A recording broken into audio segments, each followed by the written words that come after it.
हा जो आमचा कार्यक्रम आहे त्याला आता आम्ही विशेष महत्त्व दिलेलं आहे. आपण बघतात दर रविवारी आम्ही जवळपास 8 ते 10,000 झाडं लावतो. आजही या ठिकाणी सावित्रीबाई फुले पुणे विद्यापीठ त्याची जी ब्रँच आपल्याकडे आहे त्या ठिकाणी सुद्धा उपकेंद्र जे आहे त्या ठिकाणी सुद्धा आपण 5,000 झाडं लावतो, 6,000 झाडं लावतोय. त्यातली 2,000 झाडं आज लावली. उद्या परवा पुन्हा त्या ठिकाणी झाडं सगळे विद्यार्थी त्या ठिकाणी लावतील. आपण अतिशय निसर्गरम्य असं ठिकाण आहे दराई माता, त्याचं मंदिर त्या ठिकाणी अतिशय सुंदर अशी जागा आहे. त्या ठिकाणी सुद्धा आपण जवळपास आता 10,000 झाडं लावतोय. त्यातली 4 ते 5,000 झाडं आपण आज या ठिकाणी लावले. तसं 8,000 झाडं आपण त्या ठिकाणी लावलेली आहेत. त्याचा संकल्पही केलेला आहे, झाडं त्या ठिकाणी आणून ठेवलेली आहेत. दर रविवारी आपण हा कार्यक्रम या ठिकाणी घेणार आहोत. प्रत्येक रविवारी मी 8 ते 10,000 झाडं, अतिशय मोठी झाडं, चांगली झाडं आणि देशी झाडं ही या ठिकाणी लावणार आहोत.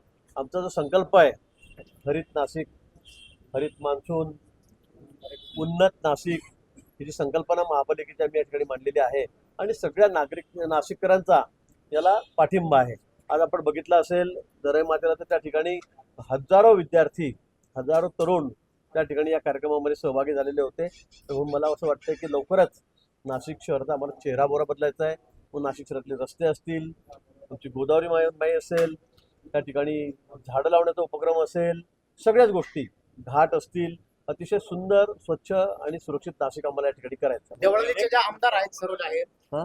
देवळालीचे आमदार जे आहेत सरोज हा. आहेर, त्यांनी थेट मतदारसंघातील प्रश्नांवरती मुख्यमंत्र्यांना एक कॉल केलेला होता आणि तो कॉलची जी ऑडिओ सोशल मीडियावरती व्हायरल होती. तक्रारी केली होती.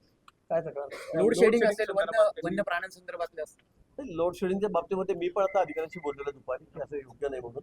पण त्याची काय आपण मोबाईलवर बोलावं, स्पीकरवर बोलावं आणि मग ते लोकांमध्ये, मला वाटतं लोकप्रतिनिधी आपण आहोत, आपल्याला या गोष्टी तेवढी समज असली पाहिजे की अशा गोष्टी काही असतात की आपण त्या काही सगळ्या लोकांना ऐकवायला त्याची काही आवश्यकता नाही. तुमचा काय विषय आहे, काय नाही ते तुम्ही मांडा ना, निवेदन द्या, फोटो काढा.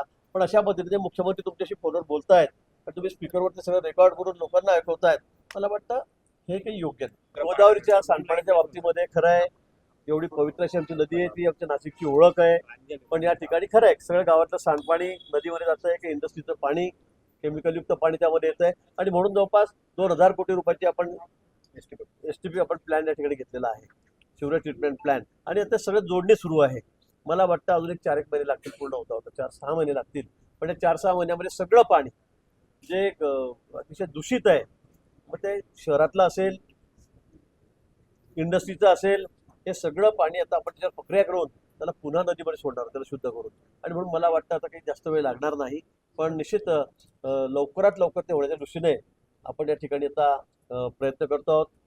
ठेकेदार या ठिकाणी रात्रंदिवस काम करत आहेत, आम्ही त्याचा फॉलोअप घेतो.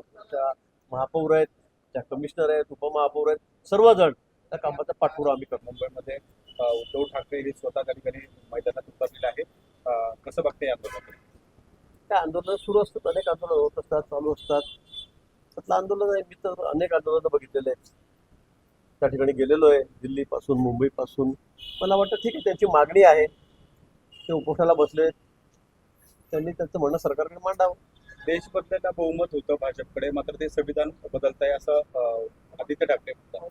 आदित्य ठाकरेंना काय आता त्याच्याबद्दल मी काय बोलू, त्याच्याबद्दल मी काय बोलावं आदित्य ठाकरेंबद्दल? आता स्पष्ट बहुमत आमच्याकडे या ठिकाणी, 2/3 बहुमत पार्लमेंटमध्ये आमचं त्या ठिकाणी होतंय. राज्यामध्ये तर त्यांचं काय, तुम्हाला माहिती आहे त्यांचं काय राहिलं काय नाही राहिलं म्हणून. मला असं वाटतं की त्यांनी आमच्या बहुमताकडे न बघता आम्ही काय केलं पाहिजे, काय नको, यापेक्षा तुम्ही काय करा, तुमचा पक्ष कसा वाचवता याकडे तुम्ही लक्ष ठेवा. आम्ही कुठे कापतोय, आम्ही कुठे दुका म्हणतोय, तुम्ही तुमचं काम जोरात चालू द्या. आणि मी सांगितलंय की हम दो हमारा एक, तुम्ही पुढे मागे तुम्ही 3 जण राहाल. अनेक आता लोक अजून फुटण्याच्या मार्गावर, खासदार तर काही राहिले नाही, 2-3 मोटरमध्ये राहिलेत. आमदाराची तीच अवस्था आहे, महापालिकेच्या नगरसेवकांची पुढे मागे तीच अवस्था होणार आहे. आणि म्हणून आम्ही तुम्हाला काही म्हणत नाही पुढे झुका का मान कापा, आम्ही काही कापत नाही, आम्ही काही करत नाही. तुम्ही तुमचे ताट मानेने उभे राहा आणि असंच तुमचं काम चालू द्या. उपोषणाला बसलेले आहेत, आज 5वा दिवस आहे. मला वाटतं 80% शेतकऱ्यांचा प्रश्न सुटलेला आहे. 20% शेतकरी असतील, 15% शेतकरी असतील की त्यांचा प्रश्न अजून अनिर्णित आहे.